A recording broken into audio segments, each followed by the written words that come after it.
Dynamite review. I just finished watching SmackDown, so I'll do a SmackDown review after this.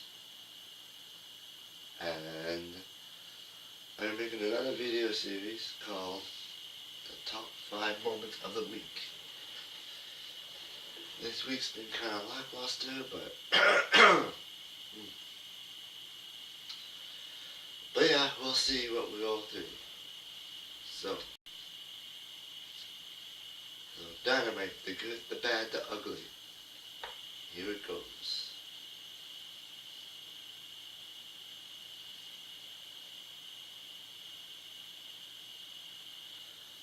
So, Orange Cassidy was interviewed by Renee Paquette earlier that day. Orange brought in Tomohiro Ishii as his tag team partner since they are in the collaboration together.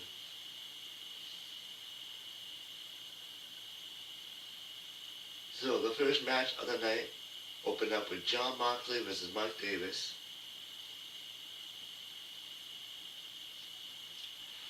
This is a non-title match, but if Davis somehow won, then he'll get a title shot.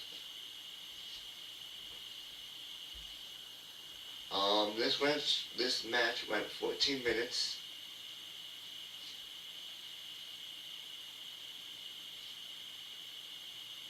So it wasn't entirely a squash match.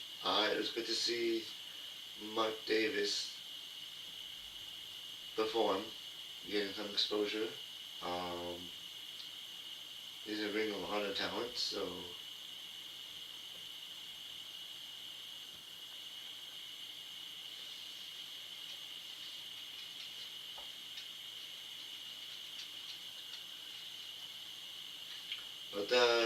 yeah, during the match, a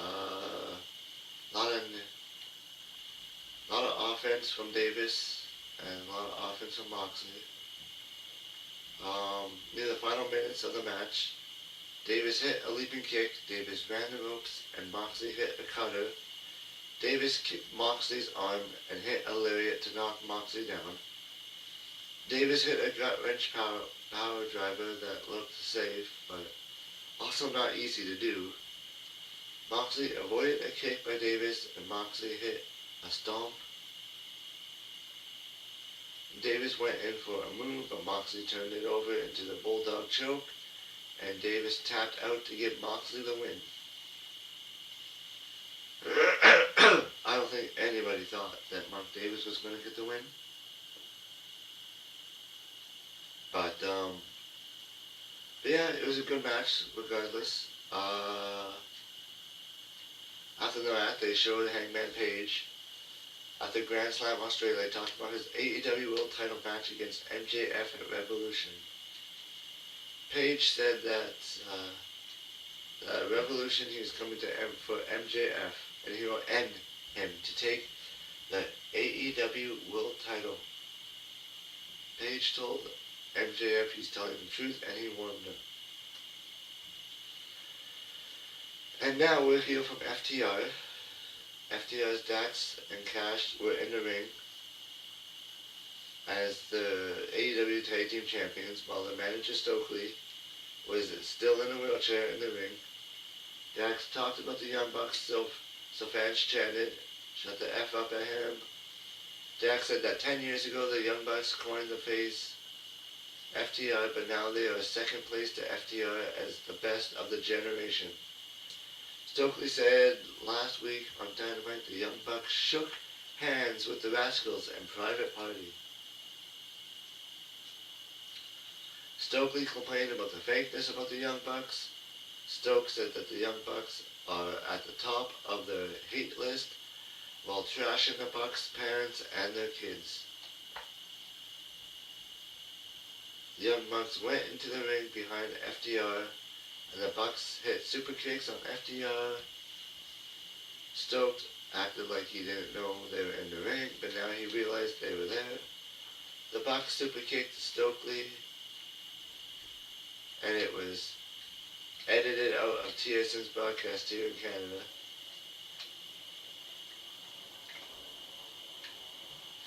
Yeah, I thought that was kind of weird that they that on TSN they edited out the Bucks super kick Stokely as I was watching it. I was like, what? But I don't know, maybe it's because it was maybe TSN so woke that they didn't want to do a fake wheelchair guy abuse. But yeah, but either way TSN cut it, so not AEW's fault, but it was just I guess Canada, yeah, maybe it's just because they're woke. I don't know. But Matt and Nick talked about being the contenders for the AEW World Titles. Nick said they'll challenge FTR at Revolution.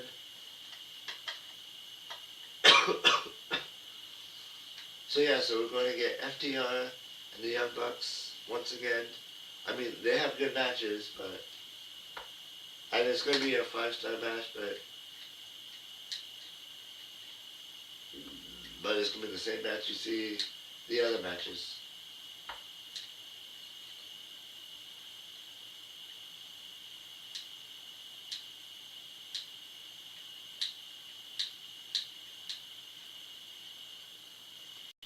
And then Brody King and Bandito were showing backstage at the Grand Slam Australia. And King said they were close, and then the fans chanted F Ice. When they saw King on TV, King said he won't feel sorry for himself. King said he's heading back into the world title hunt, so he wants the match on Dynamite next week because he's looking for a fight. This is what happens when you bring politics on television. I like to watch wrestling. I don't like the politics. Keep that out. So, this next match was Willow Nightingale, Marina Shafira, Megan Bayne, and Mina Shakira. I thought this match was very sloppy. There was a lot of botches. There was a lot of miscues. And yeah, just a lot of botches, especially from Marina Shafira. She made a lot of slip-ups and a lot of like the wrestling match looked kind of phony. I know it's fake, but what happened to the realism in wrestling? Where, they used to actually make the wrestling moves look real, look believable. Like this match just kind of seemed kind of sloppy. Not knocking any of the talent, but I don't know, maybe it was just an off night. Because they did just get back from Australia, so, but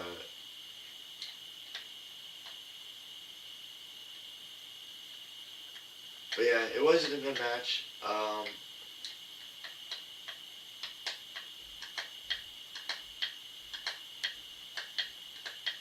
But Willow Nightingale got the win, which I'm happy for.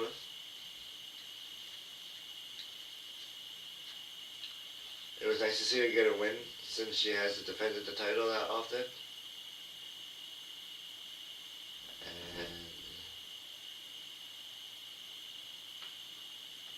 And Mina took the pin because they're protecting Bane. So I'm guessing at some point, Bane might take the title off of Willow. Or unless they go after the tag titles. But yeah, they're really pushing Bane right now as the next big thing. I like Mina Shakira too. I like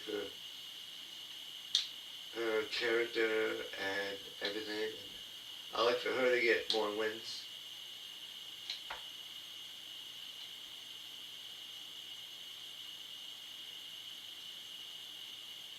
And then there was an announcer, or the announcers mentioned Curran Seifels. He works for WWE as a director. Tony praised him, and Brian even mentioned WWE while speaking about the good man that Curran was. He works for WWE for many years, during the Attitude Era, up until 2020. But WWE did not pay any tribute to him whatsoever, but AEW did. So, yeah, that's the kind of company WWE is. So,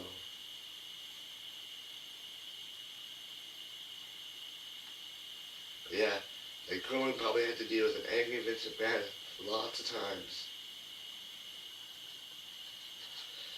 So this next segment, MJF and Hangman Page. MJF of course had a good promo. MJF said he hates Page's guts. MJF said he hates the way that Page looks, wrestles, and his white knight bullcrap. He hates the fans that he hates that the fans think of Hangman as the main character, which when clearly it's him.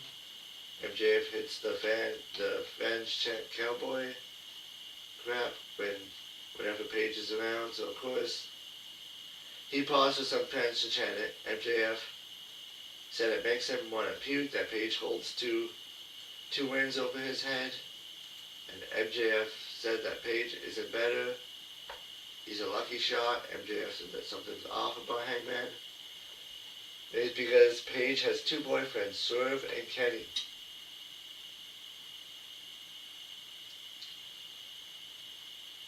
And they're fighting tonight. And MJF said that Page has held the AEW World title twice, and both times Page crumbled under pressure.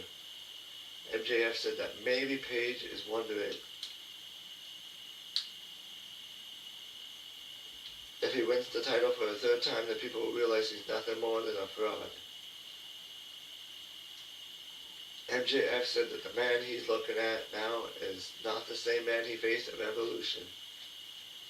MJF said that Page is all out of bullets. And MJF said that on his birthday, March 15th, he can't think of a better present than ending Hangman Page and Cody and Cowboy.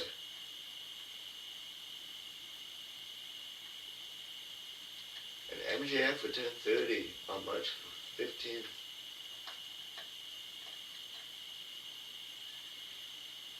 So he's getting up there. But he's still good. So, Page went into the ring, and he basically went full Cody on him. I don't know why they do the stipulation. The segment was good, I thought, but up until this point, I get that they want to really build this match and hype it up, but they're doing a stipulation that they did with Cody, and it did not help Cody whatsoever. Unless if Hangman Page is on his way to WWE, which I doubt it, but yeah, I'll probably be talking more about this tomorrow during the live stream. I think we should be doing the stream tomorrow. But basically, yeah, Page ranted about how the fans carried him to the AEW World title twice. Page also said he beat the crap out of MJF, made a remark about MJF having new hair. Page also trashed how MJF won the world title in a four-way and collected the spoils of greater men. Page said that MJF hates him and he hates Max so much worse. Page claimed that when he looks at MJF, he said he's never met somebody who is more like him. Page said that MJF has desperation for love and respect. Page said he knows how loyal MJF is to AEW, and it feels like how Page is. Page said that he's never known how loyal MJF is to AEW, and it feels like Page is.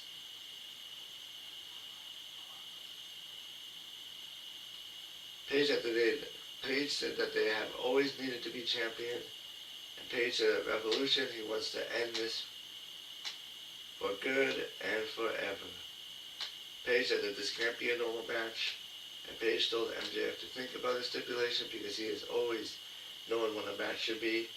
The fans shouted Texas Death Match that MJF didn't like.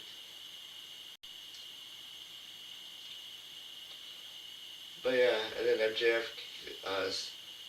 said he heard people chant Texas Death Match, and MJF told the fans to shut up. MJF made it sound like he wanted to do a normal wrestling match.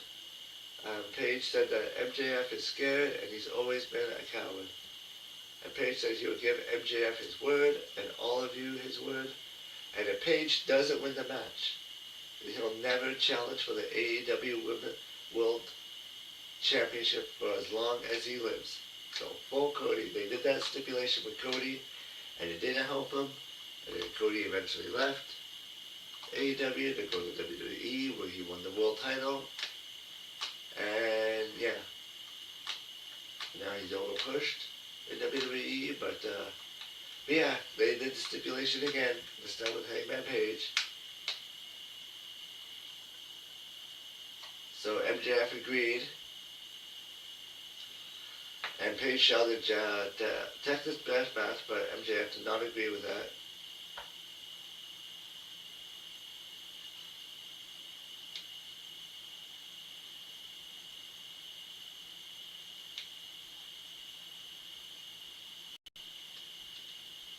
But yeah, so I guess we'll see what's going to happen. This makes it seem like Hangman Page is going to win the match and become the world title, which would give MJF a short title reign.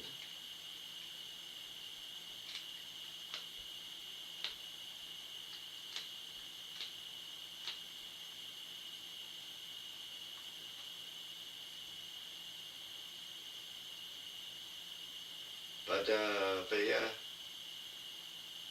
but I guess we'll see next week what the stipulation that MJF is going to pick.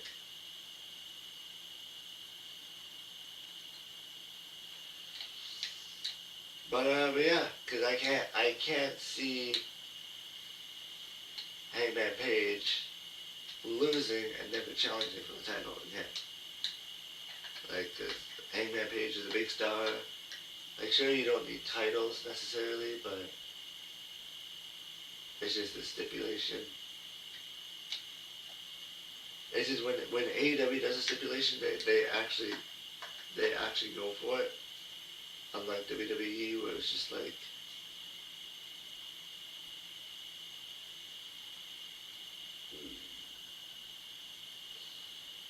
yeah, it's not like WWE where they do a stipulation and a few weeks later it's back to normal. They actually follow through on it. So we'll see where this goes next week. And the match. I'm hoping there's some kind of good story that they could tell during the match. So John Moxley was backstage. In the darkness during a promo with the Death Riders, Moxley said he doesn't like wolves and claimed they are more like coyotes who are survivors. Pac said that Don Callis' family isn't like them. Pac challenged the Don Callis family to have to a match.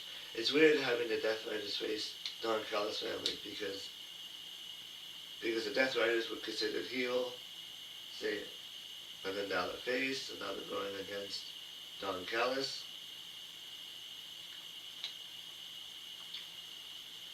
And yeah. And Daniel Garcia said that the family is the name for them. Moxley said that he's not done with Taseshka. Moxley said a revolution in Hollywood, this time with no time limits. But there must be a winner as long as it takes. So yeah, so next match was Orange Cassidy, Ishii versus Clark Connors, and Gabe Connor.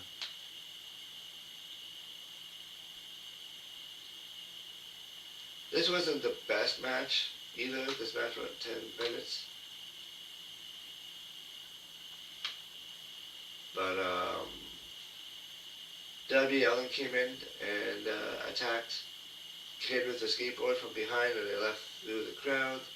The blind referee, Rick Knox, didn't see it. So Orange Cassidy hit Connor with an orange punch while in the ring illegally, and Ishii hit a brainbuster for the pin. Fall on Connors and went 10 minutes, and Ishii looked like he got injured in the match.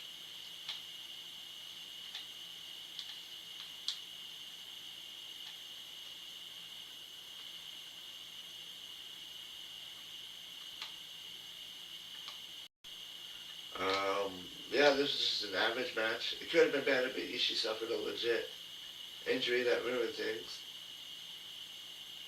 they managed to get through it with Darby Allin taking out Kid. So then after that, the Don Callis family was featured in a promo backstage as they were beating up random people. Josh Alexander was holding somebody in an ankle lock and said they'll see the Death Riders on Collision. Don Callis said Tejska isn't here because he's celebrating with Kyle Fletcher in Australia, but Callis said he heard Moxley and he accepts the challenge. And then Okada walked in with the International Championship. These titles are getting too confusing to keep track of. Saying he is Kyle Fletcher's best friend, but he is there because he's champion, unlike Tejska. And then Andrade walked in and said he's coming for the AEW World title. And Callis said that Claudio is prancing around with his CMLL World title, and Callis said it will look good on the mantle of the Don Callis family.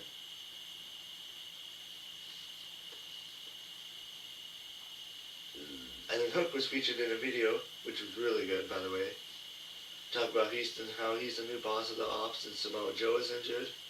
Hook said that Shibata is recruiting new members in Japan. Hook said that he's the boss of the Ops, which is recruiting new members. So I would actually like to see, and Hook says he is heavily recruited and he's the greatest second generation wrestler. I just had a thought about this. So Hook's actually been getting pretty good at promos. And I really hope that they showcase Hook more. Like, I think that they should have Hook, like, just be a dominant leader. And, yeah, and keep getting good, better promos and everything. Because I think what they could do is build up Hook so good that when Samoa Joe comes back, that Hook doesn't want Samoa, that Hook would think he's better than Samoa Joe, and then they can have a match, and then Hook can go over against Samoa Joe and become like the new top dog, because Samoa Joe wants to retire soon, so, I mean, they could even do it as a retirement match, too. But yeah, if they do things right with Hook, he could be a big star. And they kind of need to get the new stars going, so yeah, I'm all for this. Let's pull the trigger on Hook, get him at the main event caliber, and have him take out Samoa Joe eventually down the road.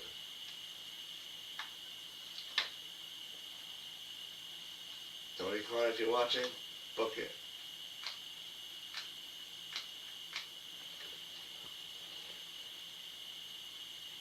23 minutes of the video. So, and then I'll be talking more about this tomorrow. So the next match was the Brawling Birds, Jamie Hayter and Alex Windsor versus Viva Van and Becca. This was just a 4-minute match. It was just to put over the Brawling Birds. That's the new tag team of Jamie Hayter and Windsor, Alex Windsor. The two Brits who have nothing else going on, so now they are a team. So I guess we'll see where this goes. Not really sure. I mean, Jamie Hayter was pretty over as a singles wrestler before, but now she's kind of in a tag team, so not knocking this tag team. Let's just see where they go with this. Yeah.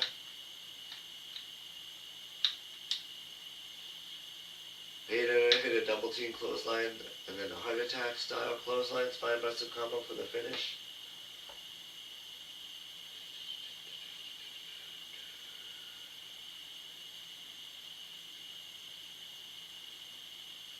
I mean, Hayter was in the ring illegally for over a minute at the end, so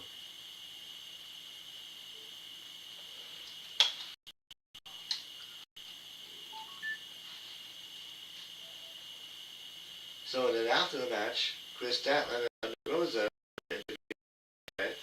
Thunder Rosa's back again. This is the first time since All Texas last summer. Chris said she can't wrestle for a few weeks, and Rosa called out Thekla, and Chris and Rosa should watch her back. So I wonder if Chris Statlander's not going to be in a tag team with Thunder Rosa. Chris Statlander just lost the title to Thekla.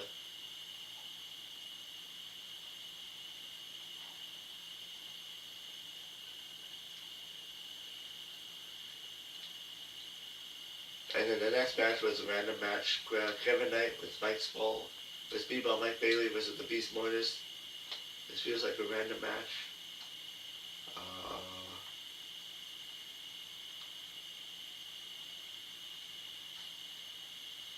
There was reports that Mortis was just a sub for somebody sick or injured. Knight did a pre-tape promo saying if Mortis wins, then LFI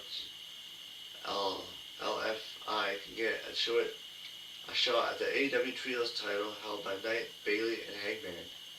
Which, I mean, they got Hangman going after the world title, but yet they gave him the Trios title with these two, and they haven't even defended the titles once.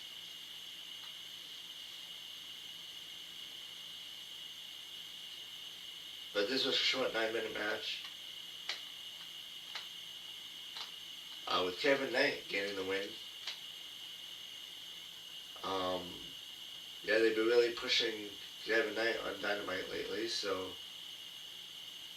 yeah, we'll see what they do with this match. But it was the standard, like, yeah. Knight hit a Hurricane and a DDT, and Knight went up on top and hit UFO Splash for the pinfall after about 9 minutes. A video aired about Will Ospreay intending to make a comeback after having neck surgery last summer. And then Ricochet was backstage with his AEW National Championship again. And another title. It's just, they have too many titles.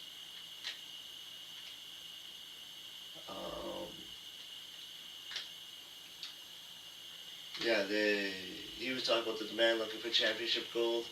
Bishop Khan wanted Hangman and Jet Speed to defend the titles since they haven't defended the titles once that they had them. They even said that. And Tala Rowan said they wanted to accept Kevin Knight's issuing a challenge to defend the AEW Trios title. Ricochet said they are taking the titles from Jet Speed, Rodeo, Page, and Jet Speed. Ricochet noticed a knife that was on the door of his room, a warning of some sort. And then, yeah, next was the main events. First time ever, Kenny Omega versus Swerve Strickland.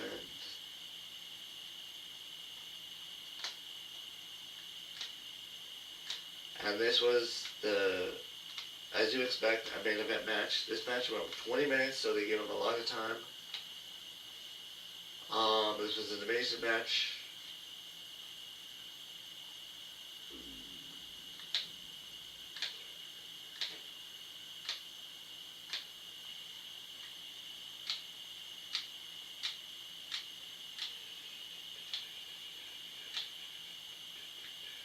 There was a lot of blood, there was a lot of, like, table shots and everything. But,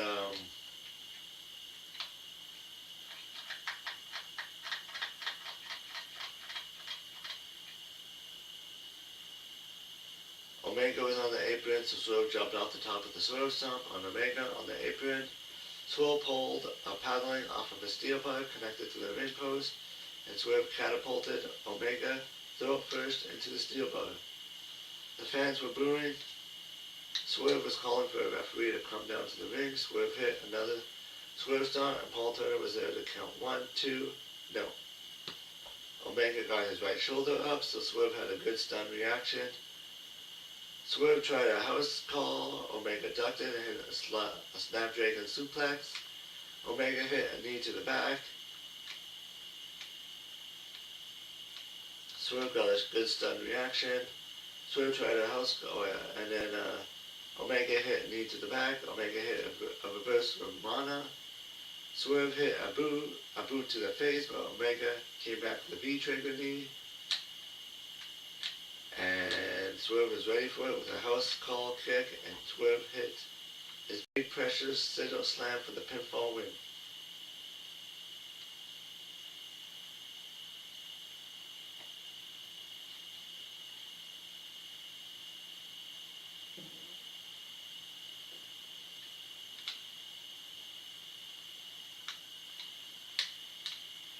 After the match, Swerve Strickland attacked Kenny Omega with punches and forearms as the fans booed. Swerve tossed referee Paul Turner out of the ring. Swerve grabbed a chain from Prince Nana, and the announcers talked about how Swerve felt disrespected by Omega, thinking Swerve wasn't the most dangerous man in AEW. Swerve choked Omega with a chain against the ropes. Nobody was trying to help Omega. Swerve cleared off the commentator table, put the steel steps beside the table. Danielson was telling Swerve he doesn't need to do this. Swerve picked up Omega, gave him a vertebrae breaker through the table. Swerve spoke into the camera saying, "I needed this," and that was the end of the show. And I did want to mention that during the match, the referee, Audrey Edwards, got knocked out, and she was laid motionless for a little while.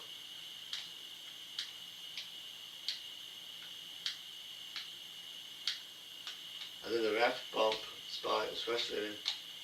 And then, it took forever for a new referee to come to get in there.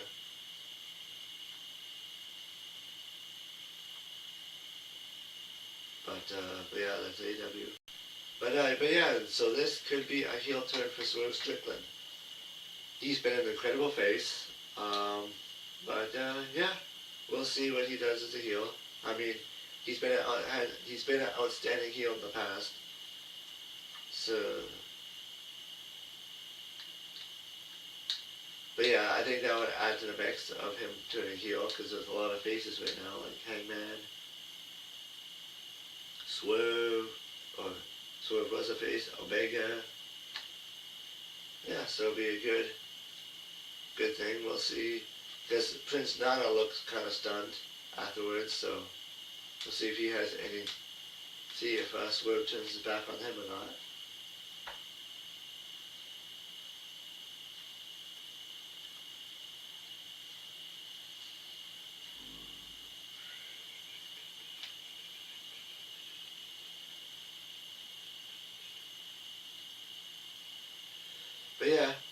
But yeah, nobody came out to help Omega. No security, no referees, no nothing. So, I mean, they do a lot of angles like that where there's just like no referee, no logic. But yeah.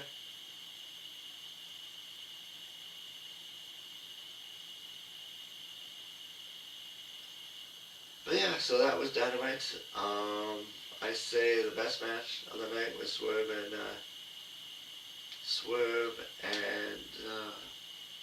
Kenny Omega. That was the good. The bad was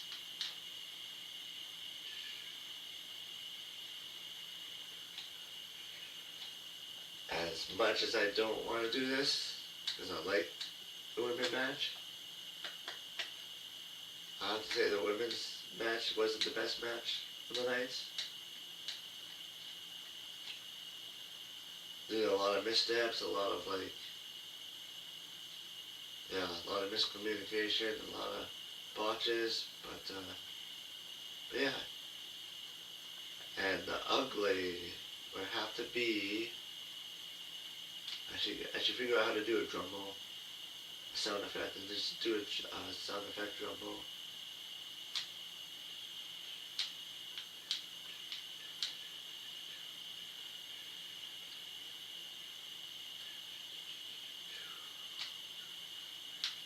I guess it'll probably have to be with that little segment with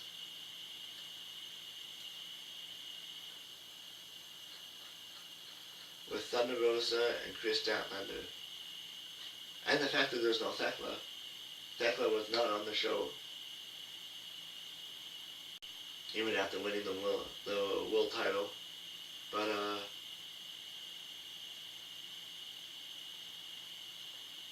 oh yeah, and another good too was the good was the Swerve and Kenny match and the Hurt promo. Yeah. Yeah. So and the ugly would be, yeah, it was Chris Statlander Thunder Rosa segment because Rosa's back again. And yeah, like Thunder Rosa was like a killer before. She was main evented. She had an awesome match with Britt Baker. She was world title. She was over with the crowd. But now she seems to be back with Chris Statlander. And Chris Statlander was they were pushing Chris Statlander. She was over. Then they had to lose the title right away. Well, not right away, but she held it for a decent time. She could have had it longer. Just Akala wasn't there. So and that was like they might be doing something together. So I guess we'll see where it goes. But yeah, they just put Jamie Hayter and Alec Windsor in the tag team. I don't think we need to see Chris Statlander and Thunder Rosa being in the team together. Both of them are good as singles competitors. But yeah, I'm sure they're probably going to feud with Julia Hart and Sky Blue. Which, yeah, I'm not too sure about that. But yeah, that's your Dynamite show. I'm going to be studying a new series on top 5 moments. It's going to be hard to pick. Well, it was kind of boring. Dynamite had some few things in it. And then I'll be doing a review for SmackDown in a way. SmackDown had some pretty good moments. Had some awful moments. But yeah. So yeah, let me know what you think of Dynamite, and I'll see you in the next video. Bye.